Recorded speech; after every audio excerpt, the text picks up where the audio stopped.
It is my privilege to first introduce Daniel Abebe, who recently just joined Columbia Law School as our new dean. He comes to us from the University of Chicago, where he was on the law school faculty and served as vice provost for academic affairs and governance.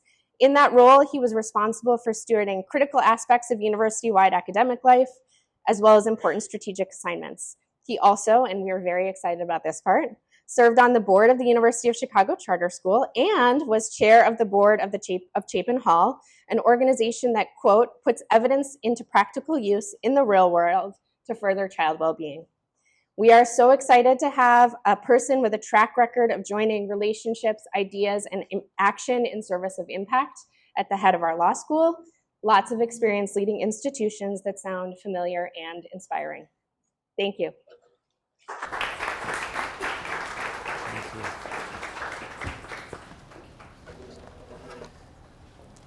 Well, good evening, everyone, and thank you, Liz, for the very generous introduction.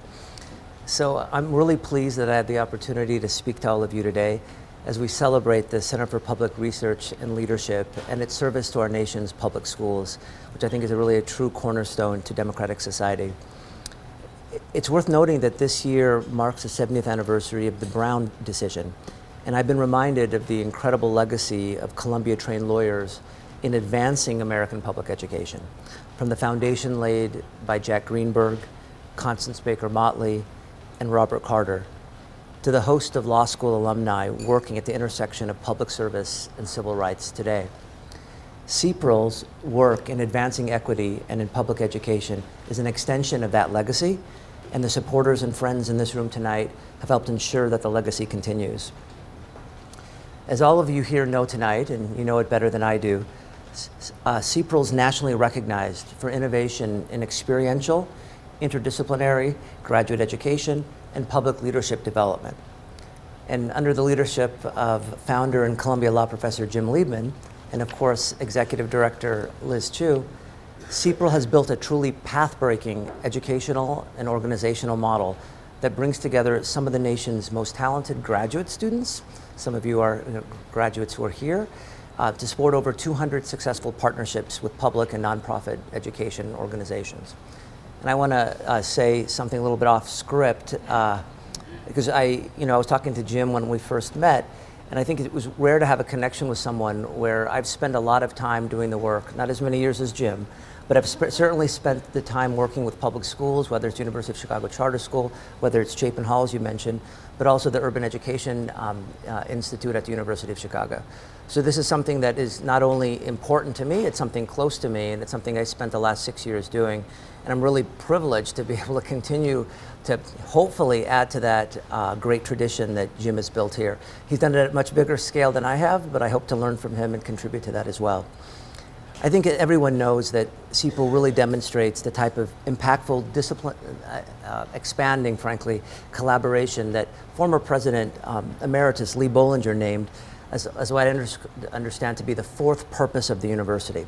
And the idea there is you have research, you have education, you have service, and that does form the bedrock of a university, but also that the institutions like Columbia have a special responsibility.